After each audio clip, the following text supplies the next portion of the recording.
आप तो जानती हो ना कि मैं ऐसे वैसे कपड़े नहीं पहनती। मेरी सारी वार्डरोब फैशनेबल डिजाइनर ड्रेस से भरी है, तो ऐसे कैसे मैं कुछ भी ले लूं?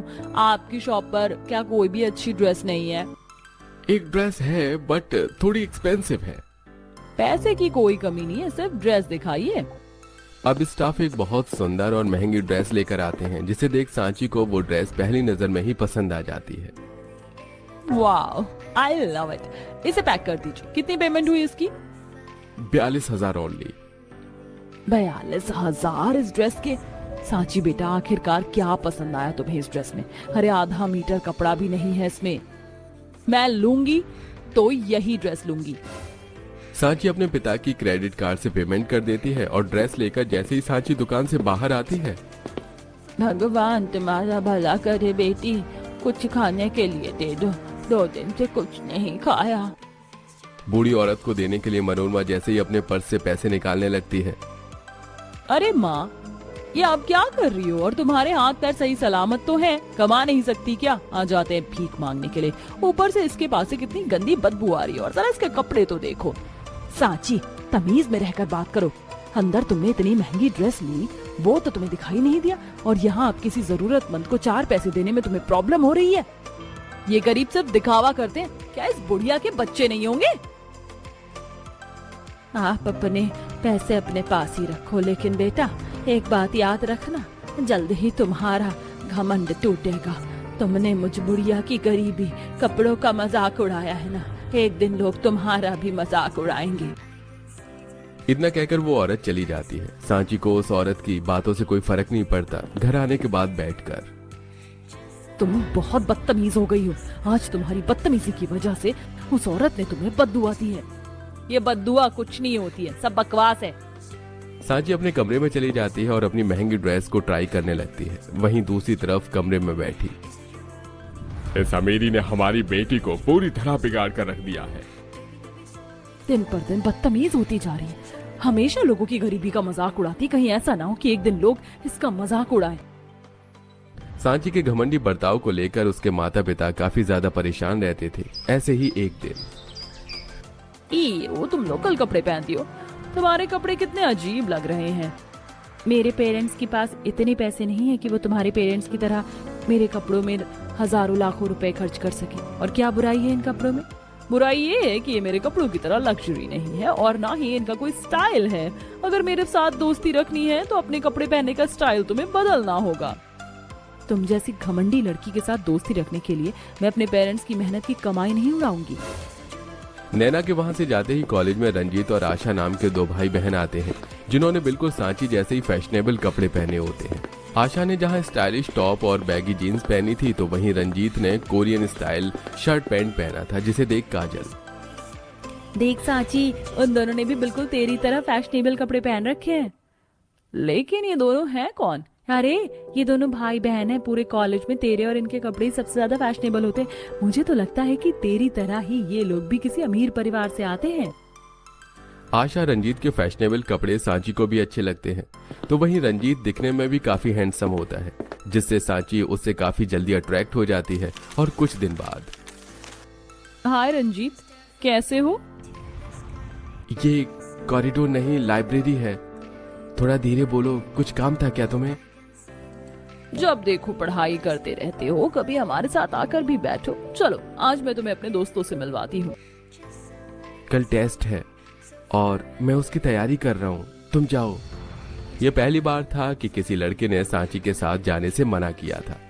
सांची क्लास में भी रंजीत से बात करने की काफी कोशिश करती है, लेकिन वो उस पर ध्यान नहीं देता।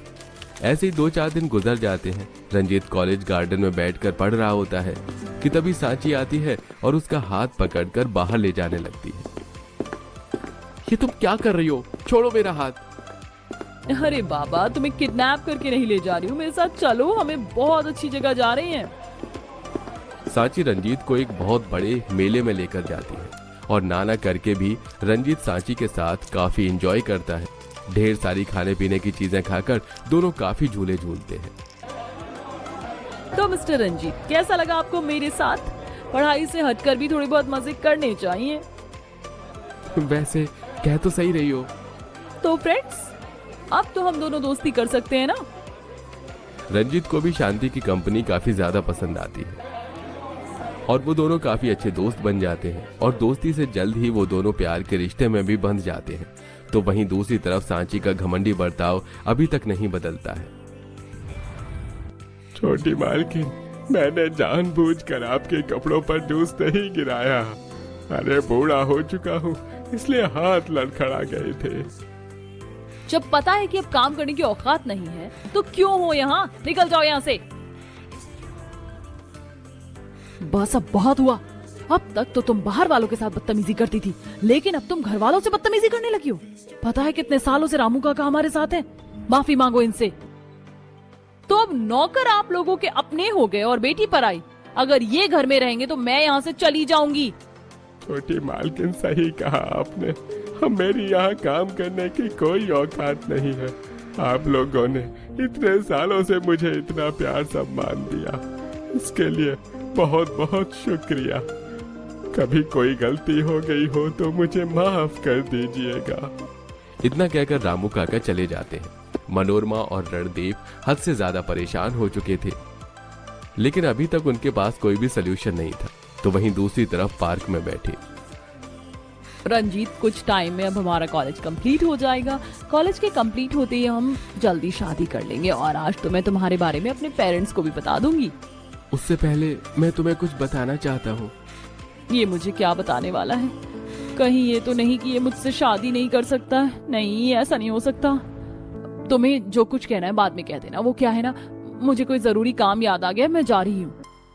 सांची रंजीत की बात सुने बगैर ही घर आ जाती है और अपने माँ बाप को बैठाकर रंजीत के बारे में बता देती है। पढ़ाई में तो कभी अच्छी नहीं रही और बिहेवियर में तो पूछो ही मत। और अब तू शादी करना चाहती है, वो भी अपनी मर्जी के लड़के से। मुझे तो लगता है वो लड़का भी बिल्कुल तेरे जैसा ही होगा। आपको मुझे ताने देना है तो दे दीजिए, लेकिन मैं शादी करूंगी तो सिर्फ रंजीत से। ठीक है बेटा, लेकिन हमारे यहाँ लड़कियां लड़के को देखने नहीं जाती, इसलिए लड़के और उसके घर बार को हम देखेंगे। और एक बात याद रखना, शादी के बाद अगर कोई दिक्कत होती है तो तुम हमें ब्लेम नहीं करोगी। सांची से रंजीत के घर का एड्रेस लेकर मनोरमा रंजीत के परिवार से मिलने के लिए चले जाते हैं। कुछ देर बाद जब वो दोनों घर आकर बैठते हैं तो माँ पापा, आप आ गए। कैसा लगा आपको रंजीत? आई एम श्योर वो आपको जरूर पसंद आया होगा, और आएगा भी क्यों नहीं, आपकी बेटी की जो पसंद है। हाँ हाँ बेटा, लड़का तो बहुत अच्छा है। हम तो खामखा तुझ पर गुस्सा कर रहे थे। हमें इस रिश्ते से कोई एतराज नहीं है। सांची काफी खुश होती है और जल्दी से कमरे में जाकर रंजीत को कॉल करती है।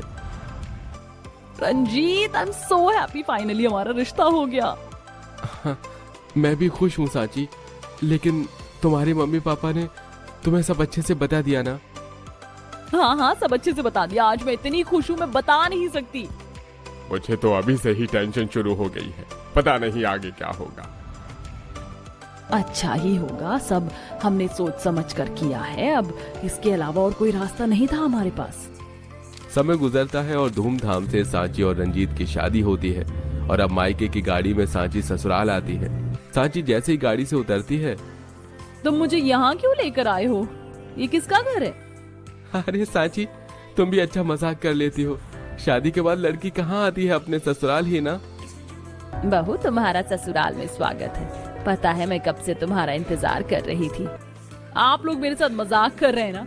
ये छोटा सा घर आप लोगों का कैसे हो सकता है? आप लोग तो इतने अमीर हैं, तभी तो इतने फैशनेबल कपड़े पहनते हैं। अरे भाभी, लगता है भैया ने आपको बताया नहीं, माँ और पापा दर्जी हैं और बड़ी भाभी की कतर मार्केट में थोड़ी जान पहचान है, तो इसीलिए वो वहाँ से थोड़े सस्ते दामों में कपड़े ले आती हैं और माँ पापा कपड़े सिल देते, दोनों दर्जी जो है। इसका मतलब मेरी शादी गरीब घर में हुई है, ये नहीं हो सकता। सांची जल्दी से अपने माँ बाप को कॉल करती है और उन्हें सारी बात बताती है। ये सब क्या हो रहा है मेरे साथ? मेरी शादी तो एक अमीर घर में हुई थी ना। अरे आप लोग तो खुद रिश्ता लेकर गए थे। बेटा, तुमने हमसे लड़के का पूछा था, घर का नहीं। लड़का अच्छा लगा। आप मेरे साथ ऐसा कैसे कर सकते हैं? मैं आपकी बेटी हूँ, मैं आ रही हूँ वहाँ। याद हो तो हमने तुम्हें पहले ही कह दिया था कि अगर शादी के बाद कोई दिक्कत हुई तो हमसे मत कहना। अब हमें परेशान मत करो। इतना कहकर मनोरमा कॉल कट कर देती है। दरअसल जिस दिन मनोरमा और रणधीर सांची का रिश्ता लेकर रंजीत के घर गए थे, आप लोग